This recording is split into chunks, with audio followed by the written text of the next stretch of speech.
This is the Observations Podcast for Sunday, the 4th of June, 2023. Welcome back to the podcast. It's good to be with you again. I'm Dale Franks. I'm Michael Wade. And you are a little low tonight for some reason on volume. I'm going to have to probably punch that just a little bit. But anyway, you weren't here last week, Michael. You had your big fun golf time, I guess, last weekend. So it's good to have you back. Good to see you. Still in golf attire. Still in golf attire. It's a little warm today, so I am down to just T-shirt myself. That's about as much. It's gorgeous here today. No humidity, 70s. It's like I'm in, I don't know, San Diego. It was actually, you know what? This is the first nice day we've had down here for weeks. It has been kind of cruddy there the last couple times I've gone out there. Yeah, it has been gray and gloomy and icky. So this is our first really warm day. So Chris and I were out in the backyard doing a little stuff here and there, getting the garden all fixed up. So it's time to get serious about gardening. Hopefully, we had our June gloom in May, so we'll be back to normal weather again. So you weren't here last week, so I had a very, very long PowerPoint presentation that I gave that took about an hour and a half. Now, of course, you weren't here, but you and I obviously talk about this outside of the podcast. And you know, now that I've come up with this theory about the book age and the information age, I can't unsee it. Yep. I mean, I see it everywhere. In fact, here is an example that I wanted to show, which is, and I don't know why we're not showing you here on the camera. We should be. It's okay. All I see is your screen. That is weird. I think I know what the problem is. I see you now. There we go. Now I see me. Now we can see each other. So this is a perfect example of what I was talking about gatekeepers losing their power. And it's something simple. It's not even something you think about. But now that I've seen it, it's community notes on Twitter. Mm-hmm.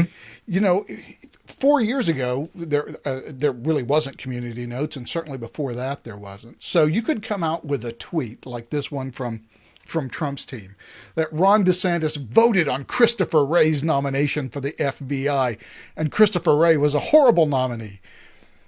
Okay, well, there's actually been a couple of different responses to this, but one of those is the community notes, which is, well, Ron DeSantis was in the House, not the Senate, so he didn't vote on anything. And then, of course, as you look at other community notes, one of them is, well, you know, your argument you nominated him. Yeah, is that he supported your nominee, and that's the problem. The interesting thing, though, is not. It's like that scene in Pulp Fiction where they're laughing at Jules and Vincent. You know, you look like a couple of dorks. Like, you're closed, motherfucker. Yeah, exactly. But what's interesting is when you scroll down, that's not the only community notes that the Trump war room is getting hit by. And it's really kind of funny just scrolling through and seeing all of the times that community notes are getting posted. Now, I don't really care about the specifics of the claim and the community notes that refute the claim. Those are fascinating, I guess, but that's not the important bit. The important bit is that if this was, 15 or 20 years ago, politicians could make these claims. They could make them as untruthful as they wanted, and there would never be any pushback because nobody would ever, to push back, you'd A, have to have a platform on which to do it, which no one had, and B, the amount of research that would be required to actually track down these facts would be non-trivial, and so, who would be able to invest the time to do that, and then invest the time to find a platform, and then try to. It's all so simple now because it's all so democratized. I mean, that's exactly the word. I think that's exactly right. I mean, the best you could do prior to this was a letter to the editor, right? If something was in the New York Times or the Washington Post, San Francisco Chronicle, some big, national newspaper. And even then, there are gatekeepers. Yeah, because you're not necessarily going to be able to get your letter to the editor through. Well, the first gatekeeper, of course, is time. Okay. Yeah, that's true. I read something in the New York Times on June the 1st. I'm angry. And so I sit down, presumably in front of my typewriter, and I type a very stern letter to the editors of the New York Times. And then I put it in an envelope and put a stamp on it. I put it in the mailbox. Eventually, the United States Mail will deliver it to the New York Times. It will eventually, after a day or two, make it to the editor's desk. And then the editors get a chance to decide, the op-ed page editor, whether my letter actually even makes it into the New York Times. If, for whatever reason, they decide that they could put it in the New York Times, that it's, not written in red crayon, full of misspellings on it. Doesn't have like all kinds of weird symbols in it. Yeah, little swastika doodles on the fucking margins. So even if they put it in there, well, it may not be in the next day, maybe 2 or 3 days later. It's going to be, a week. It's no longer relevant. Yeah, right. It's like a week past, and I have to, and even if my points were all cogent and very well explained, I'm now referring to something that happened last week, and I have to assume that the reader will take the time to say, what actually happened? Why is this guy, and I don't know, maybe he has last week's copy of the New York Times still stored to wrap fish in at the appropriate time. It's just it's a completely different world. Absolutely. And even in the internet age, comments, you can comment on newspaper articles for a great many newspapers. They do limit it, and they require you oftentimes to sign up for, whatever, and you may have to even pay in order to comment. And that's a gatekeeping function as well. And then the most controversial articles, they will not allow comments at all, right? So they're the only pushback. This is why I used to like Memorandum. Memorandum was fantastic, although it steadily leaned left. But I mean, it always leaned left, but it got to the point where we would just ignore anything. And this is in the blog heyday, right? When, back in the early 2000s, between like 2000, 2010, when Memorandum, you put up a blog post. I mean, even when I was at a Secondhand Conjecture, with Lance, like I could put something up. If we got responses, it would end up on Memorandum. Q&O would get up there a lot too, because people responded to it. Atrios. I always remember what's the Marcos? Daily Kos.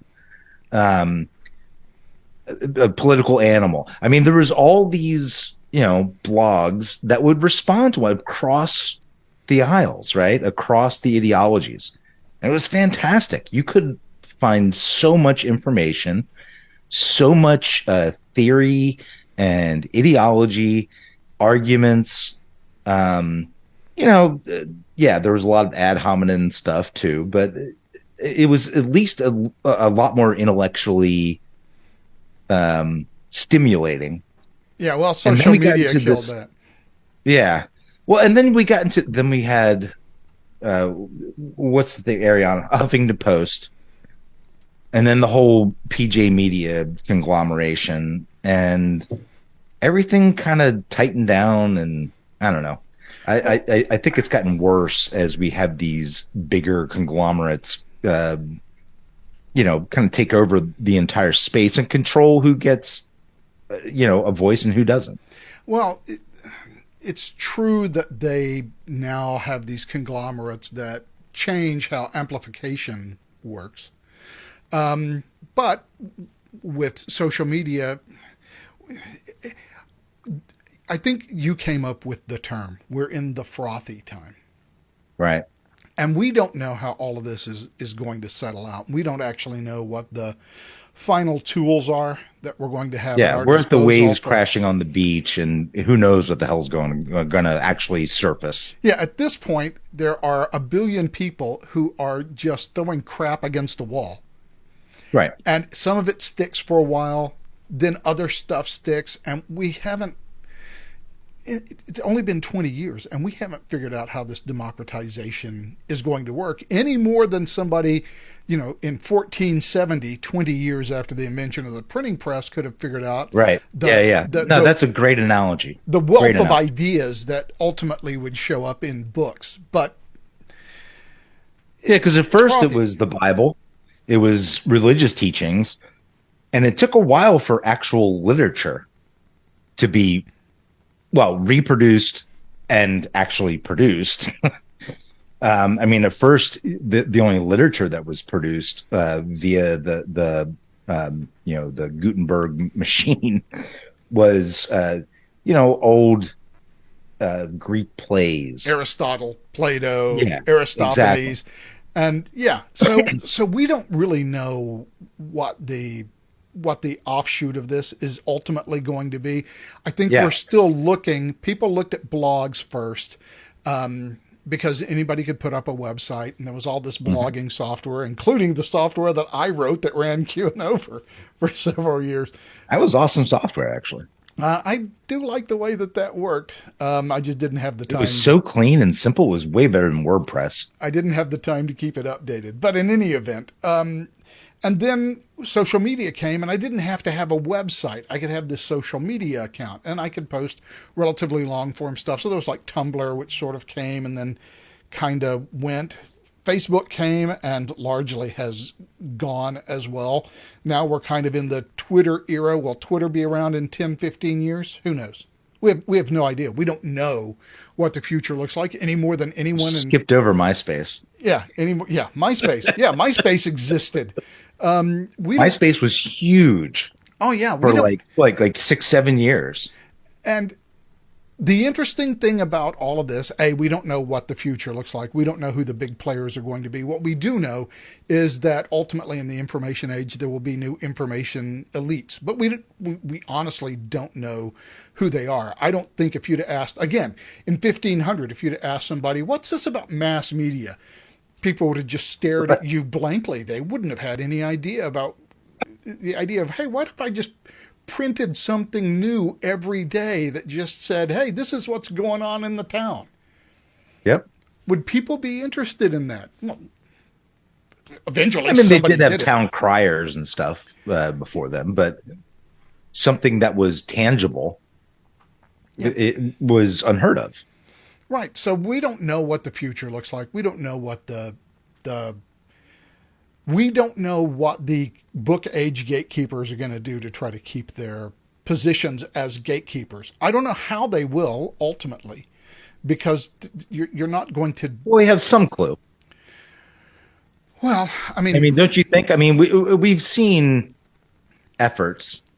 Yeah, we've seen efforts. So censorship. The whole idea of misinformation or disinformation, that is nothing more than a book age gatekeeper tactic. Absolutely. And by the way, it's applied very selectively.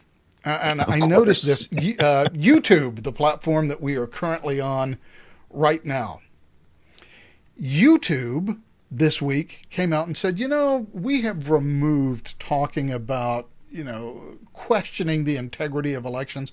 We've removed that from our misinformation filter. Right. Oh, really? How convenient. How convenient that you're doing it just as we get started on a new election cycle with a Democratic president that has, a 38% approval rating. I wonder if we're preparing to allow election questioning of the type that occurred in 2000, 2004. The battle space must be prepared. 2016. So maybe we have to open up about being able to question elections. I love the idea that it's undemocratic to question a democratic election. That there's something illegitimate about questioning an election in a democracy. But that aside, we know that there are these efforts. Can these efforts ultimately be successful? I mean, who wins? I mean, that's actually really the question is, can the rather easy spread of information outpace the ability of governments to suppress information? And that's a good question. But we do know that in the 1500s through the, well, up until the, well, let's say 1500s to the 1700s, we know the church was unable to do it. Exactly. And the church was extremely powerful in Europe, where this was mostly happening. Certainly governments have a lot more power, especially over what can and cannot reach the internet, or even who can and cannot access the internet. There's an interesting case going on right now. It's in Missouri, Missouri versus somebody, I can't remember. But it's basically some states that are suing the federal government. So maybe it's US v. Missouri, Missouri v. US. Yeah, there's actually several attorneys general who have combined to prevent the U.S. government from running what appears to be these censorship ops. Yeah, and actually suing for damages for past censorship.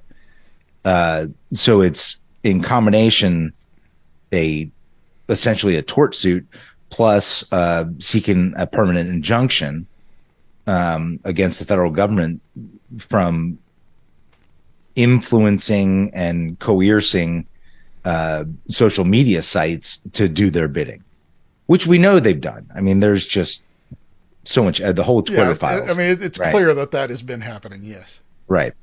So, did they, and obviously the legal question is, did they cross the line? Did they bump up to the line?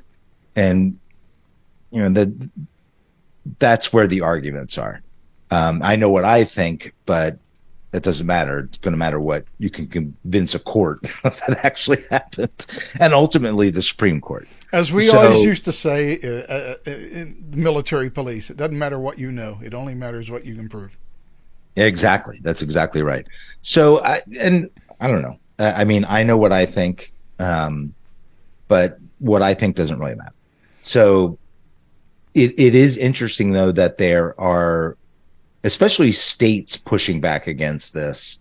When we look at how much interference, again, in my opinion, based on the facts that we have learned, how much interference in elections our intelligence agencies have done, how much interference the federal government has done through various entities to suppress information, to suppress news stories, to throttle the ability of people to speak out. That's the press back against the gatekeepers, against the book age. Yeah, well, it's the paladins of the information age. Censorship is obviously going to be the one tool that they try to impose, because when the only tool you have is a hammer, every problem looks like a nail. Mm-hmm. But there is, and it's an effective tool. I mean, quite honestly. Yeah, sure. And certainly effective in the book age. Is it ultimately going to be effective in an age when there is the ability to get this information elsewhere off of the internet? We're talking look, pirate radio. Look, China is trying to censor all sorts of access to the internet, and yet nevertheless, people there still manage to find this information. They still manage to get around it. It's harder, but it's not as hard as it used to be when you're We found that in Russia. We found that in Iran. We found that in Yemen.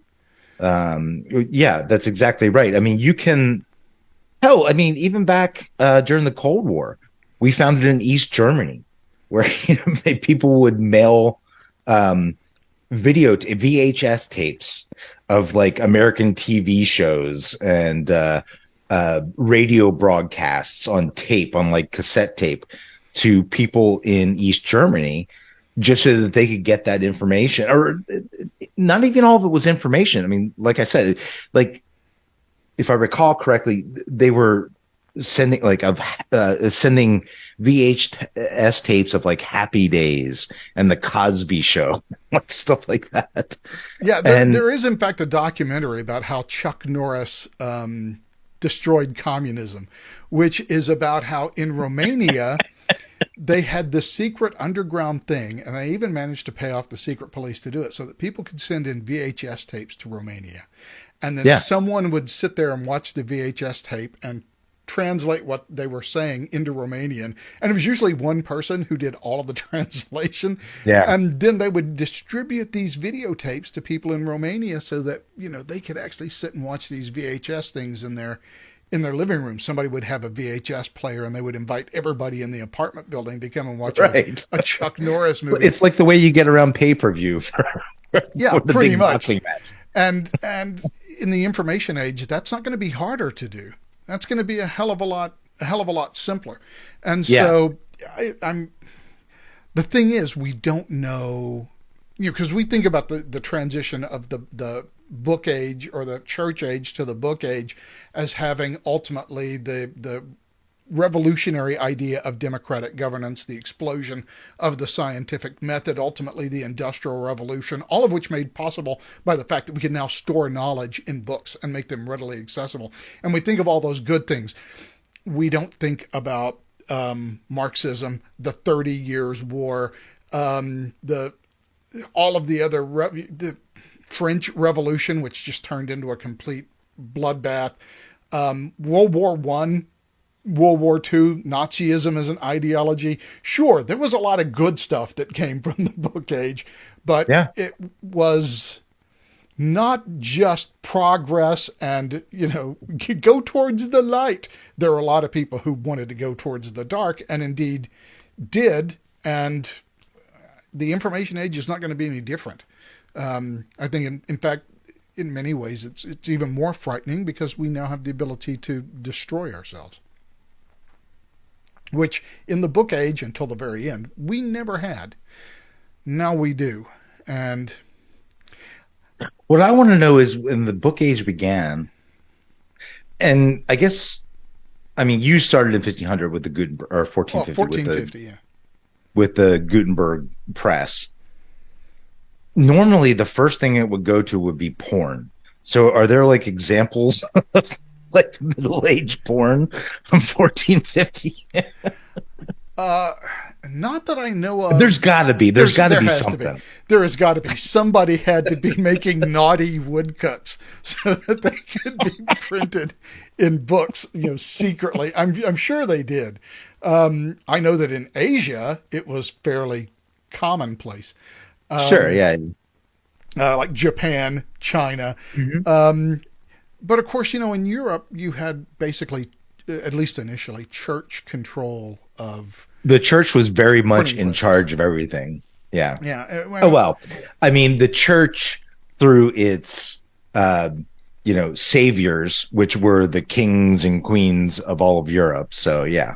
Yeah, but I've never actually researched it. Now that you have, of course, I've got to... it's out there. I've got to prepare to erase my Google history while I search for, Renaissance porn on Google. I'm sure there was, because it's one of the most fun. They had it in the Roman Empire for fuck's sake. It's one of the most. Well, it's funny. I watched this documentary a couple of months ago about the Roman Empire, and they actually have like all this graffiti that was in Rome, and so basically everybody was drawing dicks on the walls in Rome. I mean, it's a fundamental human drive. We're going to express it. It's funny too, because one of the symbolic things for the Romans was shoving a dick down somebody's throat was a way of silencing them.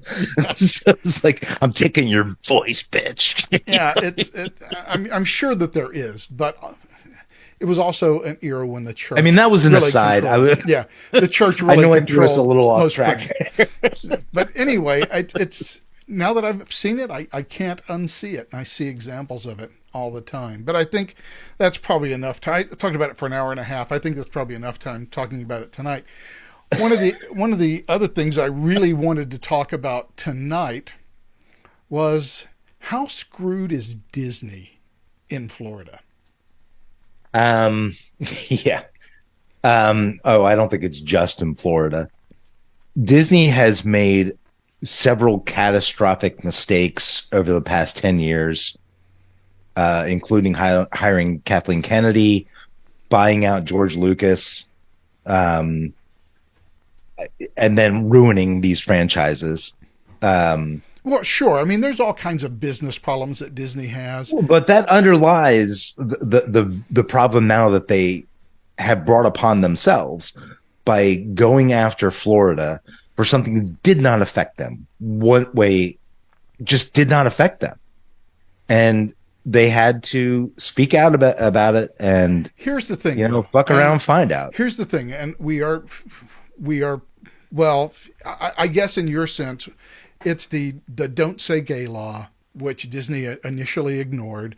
And then, of course, there were some activist employees who said, you must say something. And for whatever reason, Bob Iger had to come out and say, yeah, we don't like this law.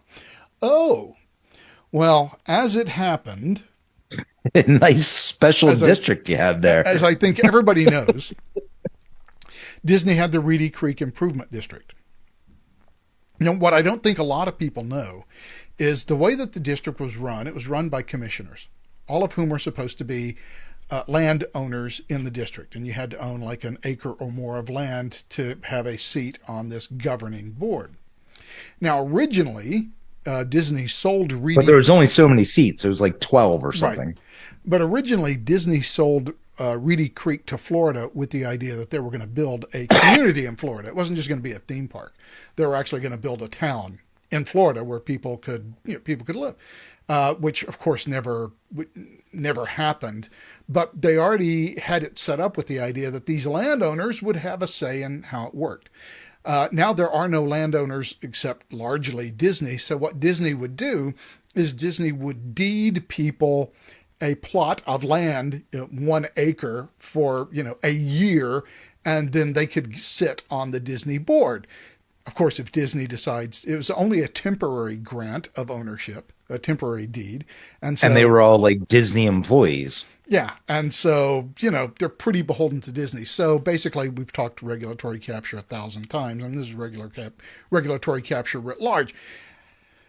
Now, it's a company town. Yeah, it's a company town, and they basically run the district. Now, when they came out over this "don't say gay" thing, Ron DeSantis actually took something that has been percolating through Florida politics for about the last decade or so, which is that Reedy Creek is kind of out of control, and that Reedy Creek needs to be replaced. Now, there are discussions about this in the legislature in Florida going back a decade or more, about how Reedy Creek was great in 1968, maybe through 78 or 88, but now in 2023, it's become a case of self-dealing, and there needs to be a new reconstruction. Well, they now had the new reconstruction, and of course they went through all of the stuff with having these restrictive covenants put in at the last moment, which they did not meet all of the standards of Florida law for imposing those things, and basically the state of Florida took them into state court in Orange County.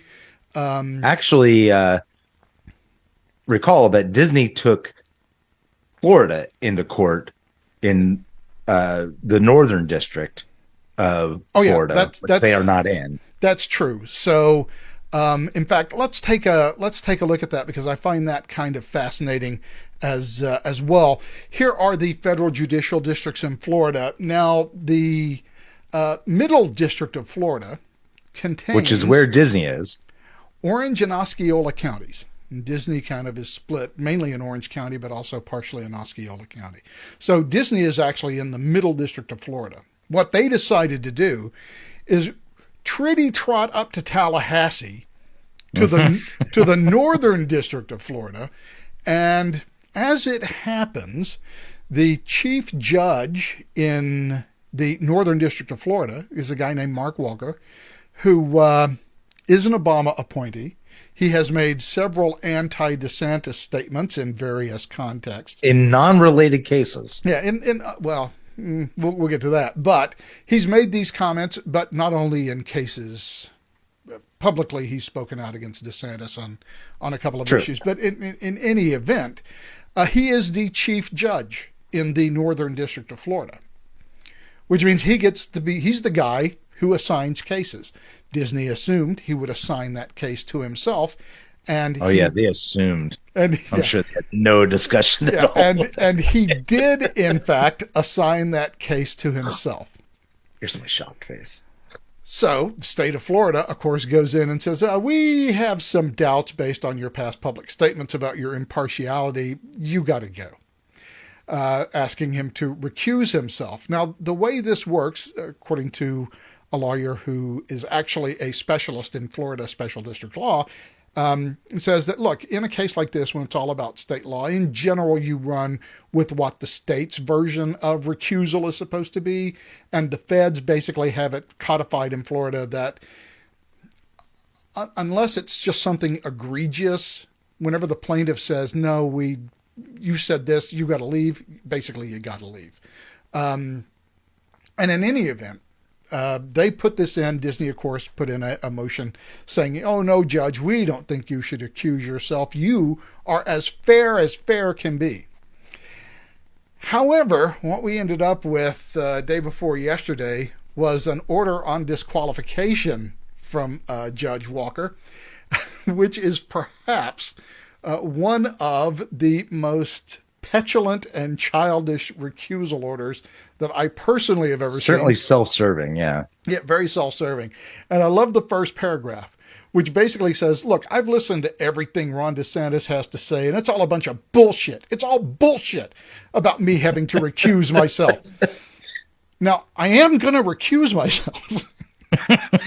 But I'm denying Ron DeSantis' order. You lose. But not for the reasons he says. Yeah, you lose, DeSantis. You lose. So he spends 8 pages defending his own statements that he has made. And he even quotes his own statements, which I guess he has to because, they're there. He did. And then he explains why what he said wasn't bad. So he spends 8 pages on that. The thing that really irks me about Judge Walker's order, and I'm going to have to find it here, and I've already got the search filter up to find it. Defendant's motion is wholly without merit. In fact, I find this motion nothing more than rank judge shopping. Okay, they're the defendant. They're the defendants. Defendants can't judge shop. Defendants just respond to what the plaintiffs did. It was the plaintiffs that trotted 150 miles north, or actually probably 200 miles north, to Tallahassee to put this lawsuit in Judge Walker's court. Wasn't Ron DeSantis, and wasn't Ron DeSantis that said, yeah, we picked you, but now we decide we want another judge. No. And by the way, nobody made Judge Walker say all this stuff. In any event, Judge Walker then, after denying the motion, spends the next 8 pages the next 5 pages talking about, basically, I have a relative in the 3rd degree, so a cousin. I have a cousin who has $2,600 of Disney stock. I mean, who doesn't? And yeah, who doesn't have 26? Anybody who has a 401k in this country owns Disney stock, whether they know it or not, because Disney is like Coca-Cola. It's just one of those stocks that is in every AT&T. portfolio. Right. Yeah, exactly. So because I have a cousin who has $2,500, $2,600 in Disney stock, it could substantially harm his portfolio, or it might not substantially harm his portfolio. I don't know. And so the judicial rules are so freaking unclear that basically the defendant's motion to disqualify me is without merit. Let's make that clear. It's denied. But based on the canons and the guidance provided by the Code of Conduct Committee, good guy Greg is going to bow out. I must disqualify myself because a relative within the 3rd degree, blah, blah, blah. And so I just have to leave. So the defendant's motion to disqualify is denied. However, for other reasons, I disqualify myself from further participation. So he is gone. And the hilarious part about this is that his replacement is Allen Winsor, a Trump appointee who has already thrown out a challenge for the Education Act, what people were calling the Don't Say Gay law. Yeah, right. Yeah, Alex Winsor already said, no, that's not going to fly. And I think I was looking through, and this is just an article in Variety, but I looked over at some of the stuff that went on during his confirmation when Trump confirmed him, and like the Institute for Justice was like saying, "Oh, he's a member of the Federalist Society, and he's a conservative ideologue, and we strongly..." Yeah, go ahead. This is the guy who takes over from Mark Walker. So Frying pan fire. It now goes to Allen Winsor. So I guess my next question is, since there is now this case in Orange County, a case that is completely about state law, and it's in front of an Orange County judge, I can't imagine that the state of Florida, and by the way, when you look at the lawyers who are on here, I mean, it's the Attorney General, it's the Solicitor General of Florida, it's several high-powered people in Florida government. Now, there are federal issues that are claimed that somehow this is a violation of the First Amendment. That's true, but there are also other issues in there like breach of contract and things like that. Most of the issues are governed by state law. That's correct. Yeah, so you can bifurcate that. Matter of fact, I can't remember when it was. It's been like 10 years ago, maybe a little less. But you can bifurcate, and actually federal courts are basically directed to bifurcate purely federal from purely state issues, right? So yes, that is true. It's possible that you could have a federal, it'd still be forum nonconveniens. It's not the right forum because it's just not the right forum. I can't imagine that Florida's lawyers do not go up in front of Allen Winsor and say, you've got to put this case on hold until the Florida case is resolved. Because so much of this case, even more than that, say that this is not the right forum. It should be in the middle district. Well, unfortunately, they can't completely dismiss the First Amendment claim. So No, but that has I'm talking about jurisdiction. And the Northern District is a forum nonconveniens. It has nothing to do with Orange or Osceola County. So it would be in a completely inappropriate place to try this case. And I would think that the judge would say, yeah, that's right. It needs to go to the Middle District. Okay, maybe. The one thing I'll just mention but this. But if you won the lottery with Allen Winsor, is that the motion? So then maybe they don't make that argument and they say, hey, just give us a win. Well, I think what they next say is, look, there are so many state issues. The plaintiffs can still withdraw and refile. So, yeah, well, and the other interesting thing I noticed, and I've heard a lot of people, I've seen it on Twitter, all across the internet, about how Disney has these high-powered lawyers, and these rubes and hayseeds in Florida have no chance of beating Disney's top-flight corporate lawyers. But then you actually look at the lawyers that they have. And look, I don't know these guys. Maybe they are great lawyers, but I do know the states in which they are barred. New York and California. Okay. For Florida? Not Florida. Or for Disney? Yeah, for Disney. They're barred in New York and California. Great. However, Florida has this unique type of law, this unique class of legal study that hardly any other state has, which is special district law. And if you're a California or New York lawyer, I am pretty sure that you don't know dick about those laws. Well, that may just be the general counsel for Disney.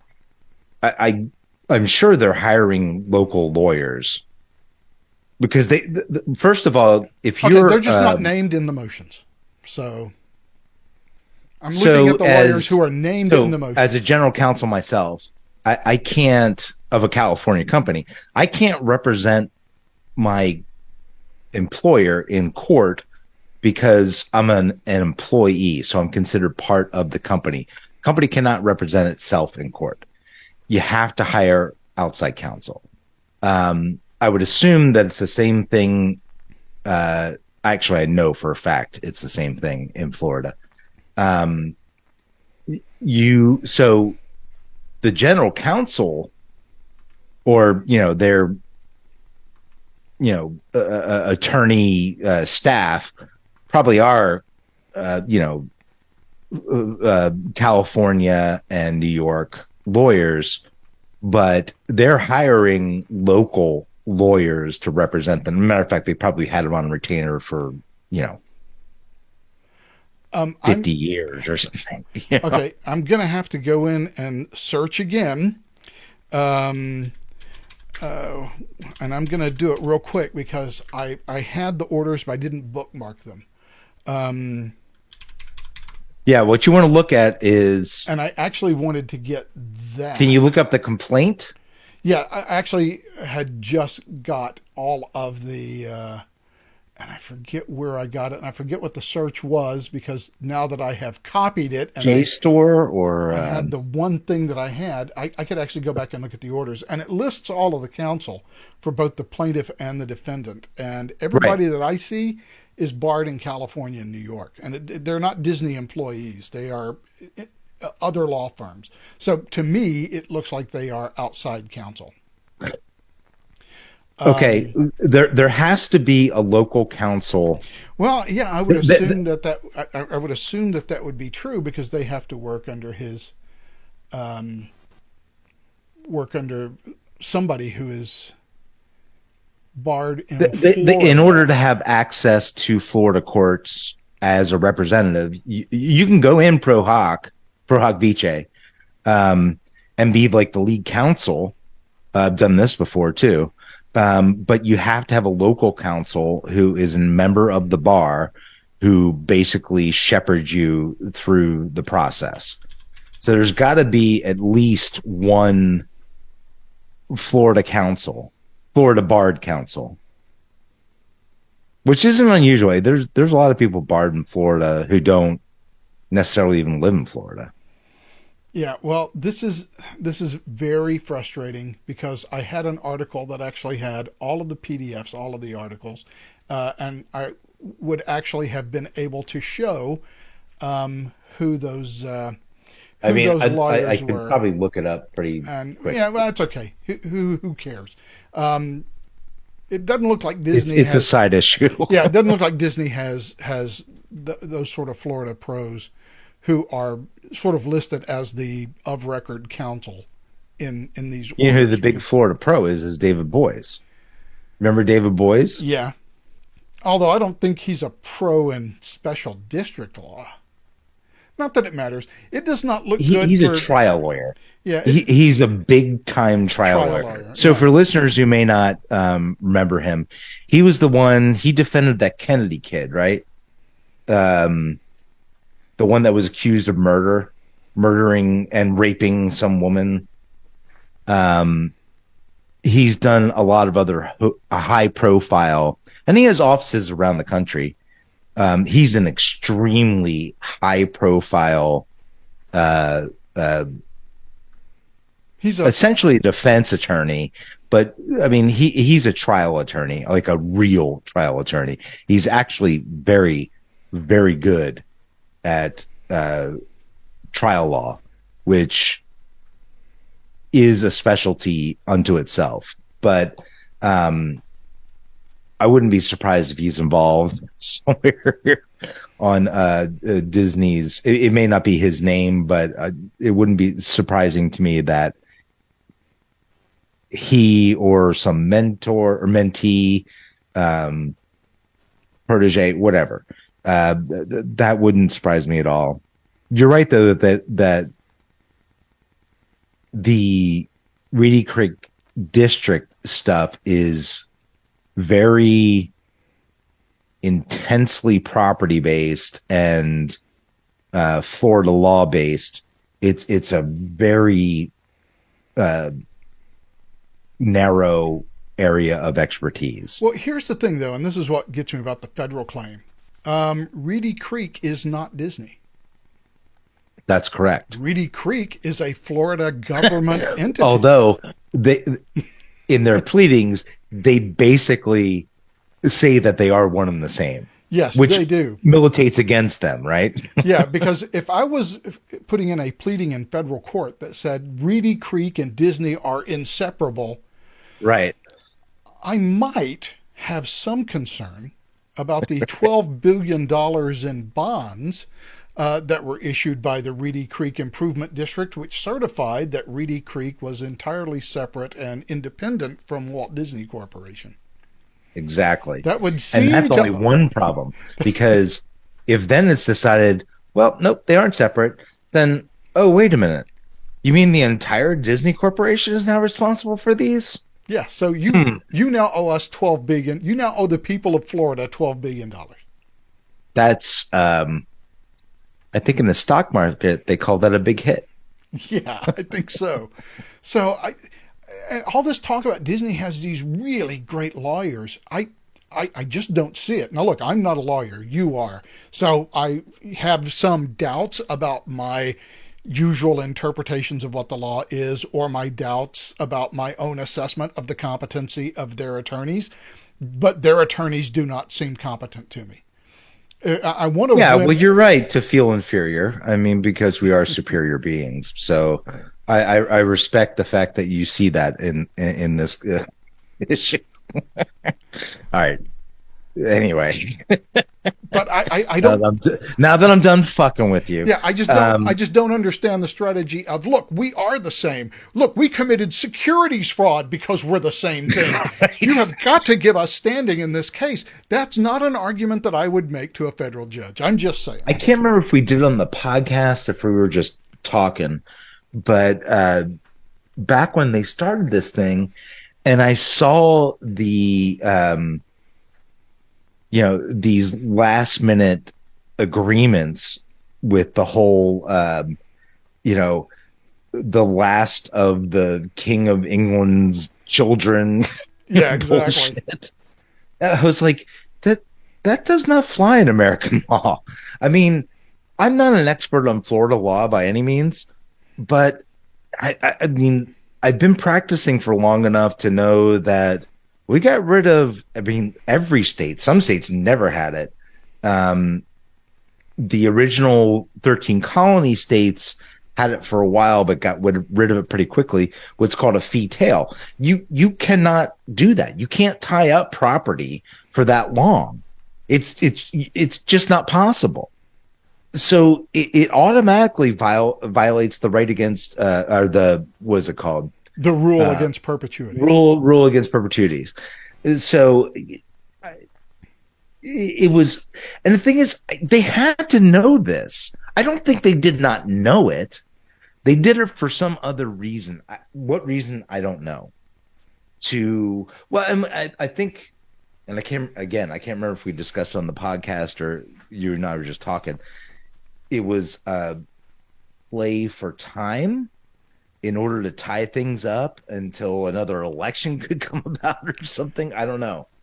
But it was a shit legal argument. It still is a shit legal argument.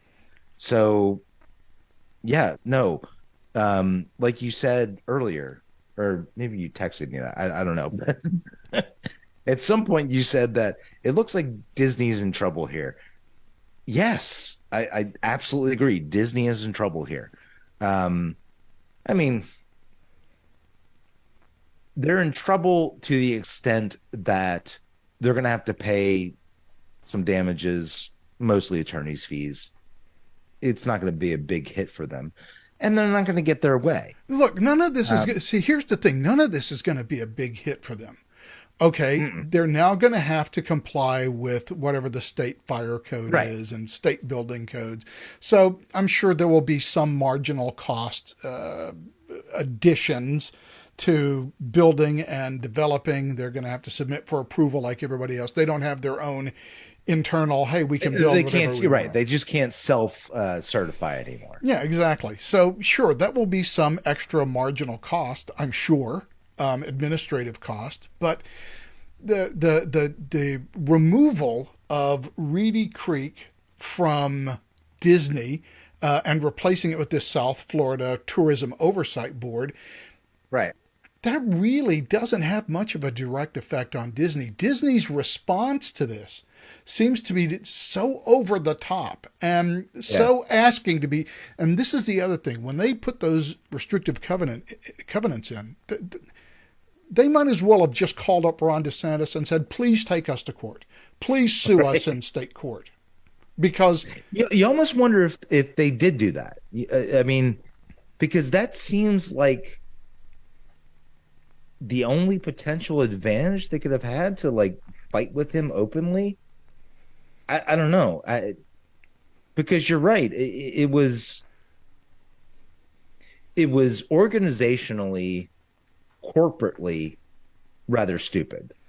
The costs versus the benefits are, I mean, they're just not even comparable. yeah, I don't. Calling down the authority of the state of Florida on you. I mean, again, the costs aren't really all that great, but what was the point? Like, what did you think you would gain? And that's what I can't figure out. You know, yes, I understand that Disney probably has lots of gay employees. Actors are certainly gay heavy, but are they trans heavy? I don't know. I just, when you look at what the potential costs would be of litigation and what you might lose, why? Yeah, it seems like it's a losing bet no matter what you do. Yeah, and especially with these restrictive Other than covenants, staying out of it. especially with these restrictive covenants, if you don't follow Florida law to the letter So stupid. about putting those things in, they instantly become They're null. not even enforceable. They become null ab initio. They're not enforceable. Right. They just don't exist. Ab initio means before they even got done. Before they even got ab initio. When you first thought about this shit, it was invalid. It was already void. It was already void. So I don't understand why undertake this fight. I mean, again, that's what it's a Dow 30 corporation. Wokeism bullshit. Yeah, but it's a Dow 30 corporation. They must have some lawyers there who looked at this and said, "This is just a loser for us." I mean, no matter whatever we do, especially the publicly, ones who are in charge of their securities, right? Because they have to actually report this stuff on their, the 10Ks and 10Qs, right? So every quarter, publicly traded corporations have to report on their corporate activity, what decisions they've made, what they know are potential liabilities, what they know are potential assets. They have to give shareholders every quarter, so 4 times a year, they have to tell their shareholders, the open market, because they're traded publicly, what are the potential risks and upsides of buying their stock. This action, you're going to have to report that. Yeah, you have to report it. It just seems so risky for whatever. And the only benefit that they would have gotten, of course, is being able to self-govern and just be able to do whatever they wanted to do without having to worry about and get the state of lauded Florida. in, the press. Yeah, but once the state legislature Free comes publicity? in, I don't know. Yeah, once the state legislature comes in and says, "Okay, we're changing this deal," right? Which your options seem super limited. Granted, maybe it was great back in 1950, whatever, when they started. Well, 68. So, there was nothing. Was that late? Yeah, there was nothing in Central Florida in 1968. Hell, when I went there in 73, there was nothing in Central Florida. I mean, there was swamp, swamp, swamp. Disney World, swamp, swamp, swamp. I mean, right. there weren't a lot of attractions in Orlando. Although there is Gatorland, and if anybody goes to Florida, I promise you, Gatorland and Legoland, 2 best places to go. Well, we have Legoland out here. I'm not impressed by it. In fact, we had a 5-year-old with us The one in Florida is fantastic. It used to be Cypress Gardens. Um, it's actually a lot of fun. Gatorland is fucking fantastic. And when you look at the prices of going to, say, Universal or Disneyland or Disney World, um, even Busch Gardens, I mean, the Busch Gardens in Tampa is actually pretty fantastic. Um, it's just, it's phenomenal. The entertainment per dollar for Gatorland and Legoland in Florida compared to is, Disney World. oh yeah. I mean, you pay like 120, 150 bucks a person. You got a family of 5. Are you fucking kidding me? Yeah, you're $800 just to walk in the door. Just to walk to the door. And then, oh, God forbid you buy anything there. Or try to get a hotel room at a Disney resort. Oh, or, yeah. or Anything whatever, close by. Assuming that, No, that those hotel rooms are even available at the time when you want to go. that's right. But yeah, Oh, you could stay in the Disney property and get like a special deal for like $5,000. yeah, it's just I just don't understand why this is the hill to die on. However, I don't you know, either. I Kathleen agree with Kennedy, I mean, they paid $4.5 billion for Star Wars, and Kathleen Kennedy decided to make it the hill to die on for Star Wars as well. So Absolutely ruined, which I don't know. I was never a big Star Wars fan. I mean, I liked it. yeah, I neither didn't was hate I. her. I liked it, but you know, it wasn't. By the way, But I mean, she definitely ruined it. yeah. Well, by the way, And now they're doing the same thing to Indiana Jones. They're doing the same thing. Is Disney, ABC, what is it, Viacom? Are they in charge of the Avengers and all that? I don't know Marvel exactly who's stuff? in charge of all that, but I don't either. What it seems to me more and more is that Hollywood is making movies for themselves, not for a general audience. Hollywood is making movies and TV shows for Hollywood people. When was the last original movie to come out of Hollywood? I don't know. I will say this, however. I did this week note that Paramount has free on YouTube all 10 episodes of the first season of Strange New Worlds, which is another prequel series for Star Trek. The captain who immediately preceded Jim Kirk, Christopher Pike, who was also the captain in the initial, the first Wait a minute. pilot. So are these like new episodes Yeah, that are prequels? Yeah, they're all brand new, and it's back when Christopher Pike was captain of the Enterprise. So before Jim Kirk became captain of the Enterprise.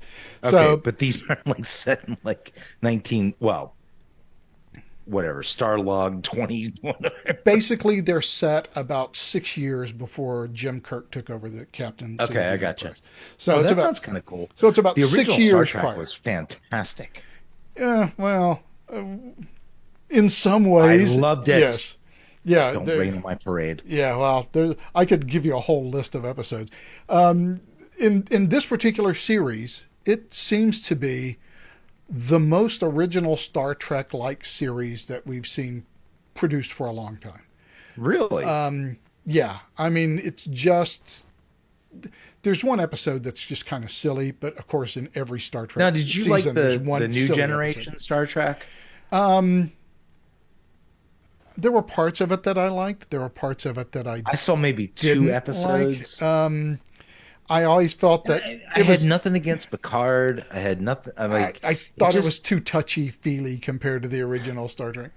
Okay, thank you. It was a manly fucking thing when it was, Kirk and Spock and Chekhov, Well, here is Scotty, something and interesting. even Uhura. Here is something interesting that they did in this series that shocked me and kind of surprised me because of the trajectory, the way Star Trek has been going. It's sort of joined this whole woke thing, and really since the 1980s with Picard. Oh, we don't fire off phasers. We let's talk, let's negotiate. I don't know if you remember the original Star Trek series, Balance of Terror, where Mark Leonard plays a Romulan commander who goes and attacks these outposts. And the Enterprise gets there, and they sort of have this destroyer submarine hunt and search thing, and it goes back and forth, and ultimately they hit the Romulan vessel, which is on our side of the neutral zone, and the Romulan commander says, I only have one more duty to perform. In another world, we might have been friends. And he blows up his ship. And so he never makes it back to the neutral zone. Jim Kirk hunts him down and destroys his ship. Well, in this one, in this Strange New Worlds, which is actually a spinoff of the Discovery series, which makes it even more surprising, Captain Pike knows, he has learned, that 6 years in the future, he's going to have the horrible accident which leaves him in the wheelchair, only able to reply beep or beep, beep to questions, like in the original first season episode of The Court Martial, when they go to the planet where the people make them see things and whatever. The original pilot of Star Trek, where Jeffrey Hunter played Captain Pike. So Pike knows that this accident is going to happen. And so he knows that he's going to get horribly, horribly disfigured while saving some Academy cadets. And his life is just going to be worthless. And so he's afraid of that. And he wants to save these kids' lives. So he starts writing a letter to this kid that he meets, who's one of the kids who he could not save and who's actually going to die in this accident. And he starts to write a letter. He have a red shirt? Well, I don't know, because when we meet the kid, he's freaking 14 years old. I had to say it. So anyway, while he starts to write this letter, future Captain Pike comes and says, you can't do what you're about to do. And he's like, why? And by the way, Captain Pike is wearing the dark red, double-breasted costumes from the movies. I know exactly what you're talking about. From the movies. Yeah. And he says, you can't do that because you're going to screw everything up. You're going to destroy the galaxy. And he's like, how? And the way that Pike found out about this is through this crystal that these Klingons have. It shifts you through time. Of course it was a crystal. So he hits the crystal. It transports him 7 years into the future, and he's still captain of the Enterprise. And the accident never happened. He saved all the kids. He didn't get all messed up. Nobody died. Now he's in command of the Enterprise when that Romulan attack hits all of those outposts. And so he's the one who's in charge of trying to figure out what to do with that Romulan. He tries to do the Picard thing and make the Romulan, not blow shit up. And ultimately the entire Romulan fleet shows up and attacks, and it kicks off a war. And one of the characters in there is James Kirk, who is captain of the Farragut, which is a smaller starship. And James Kirk tells him, no, you got to hunt this guy down and kill him. If you do what you're going to do, and he gets away, then we're screwed. We're going to go back to war against the Romulans. And Chris Pike poo-poos him, does it his way, and ends up having a war against the Romulans that now is going to go on for years. And so if he's not in that accident, right, Jim Kirk isn't captain of the Enterprise, Jim Kirk doesn't destroy that Romulan vessel, and thus there's a war between the Romulans. And so I thought it was really rather kind of subversive, in that we have this Picard like, well, let's all talk, let's negotiate, let's figure out how we can solve our differences. That shit doesn't work with the Romulans. Jim Kirk's idea is, oh, do you want to see strength? Well, how about we just blow up your fucking ship? That works with the Romulans. And so it's really subversive because it shows that Jim Kirk's way actually saves the galaxy. Nobody knows that, but in the prime timeline, Jim Kirk is the guy that fixes everything, and Chris Pike would have screwed everything up. I mean, the entire thing, the Star Trek thing was kind of an analogy for the Cold War, right? Yeah. So, of course it was, there were going to be those who were appeasers and those who were, going to be more aggressive. Well, the thing is, Pike isn't an appeaser. That is interesting that you bring up that the aggressor was Captain James T. Kirk, who was more of a lover than a fighter, right? Unless that it was like a big green monster. Yeah. Well, the interesting thing is they took a lot of the dialogue from the original series episode. Yeah, yeah. And so the Klingon Commander Spock had the same speech about, if these people are offshoots of Vulcan, we have to hunt him down and kill him because they'll take it as weakness. And Christopher Pike is like, no, let's give these people a chance. Let's give them one chance. And they gave him the one chance, and, well, that turned out to be a very bad idea.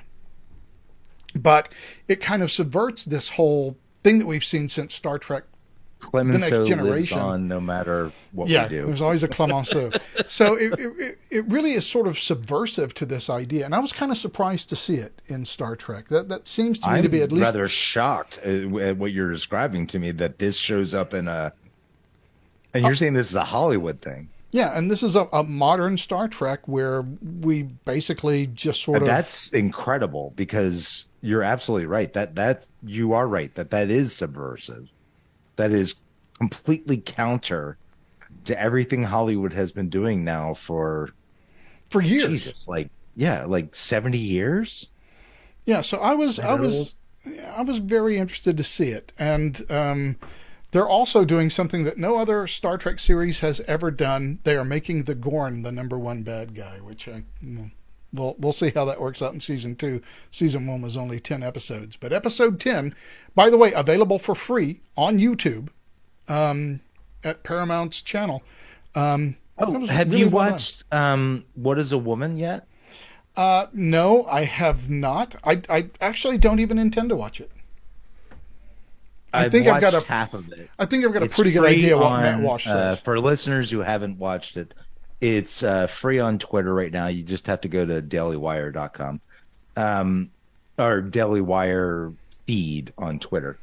It's actually pretty good. I really like Matt Walsh, and the way he does his interviews is completely... He takes a subservient position to this woke idea and asks questions assuming the same, I guess, ideology, wording, everything of the wokesters who are pushing this thing. And he just asked them to explain it, and they get flummoxed because there's no real consistency in this ideology. It's not a reasoned position. It's a position based on feeling good about yourself and in extreme cases feeling morally superior than other people, and yes, fundamentally that's what you can boil it down to. And so I think it's amusing, and I've seen clips of it, and I've seen him do this live with people.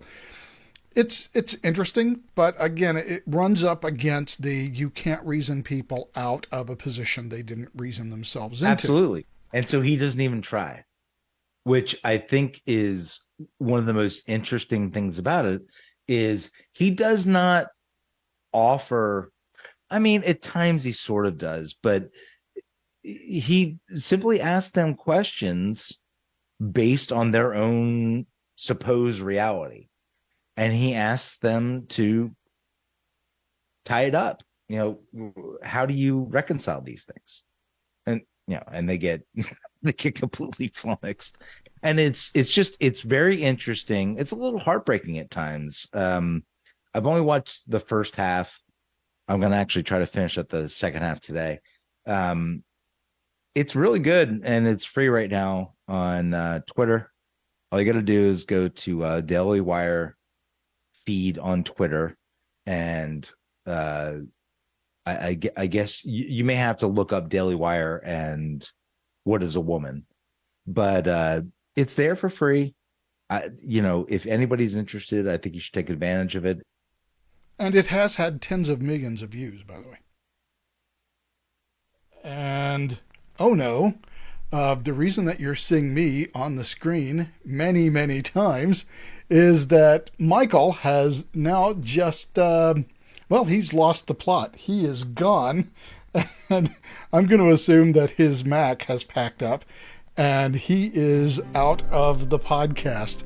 So it wasn't planned, I don't think, to end right now. We've been doing this for about an hour, so an hour and 9 minutes. I think it's probably a good time to end. But in any event, I think we are done. As always, if you enjoy the podcast, and I'm actually going to try to, well, I don't have it showing up here, so I can't show you the video.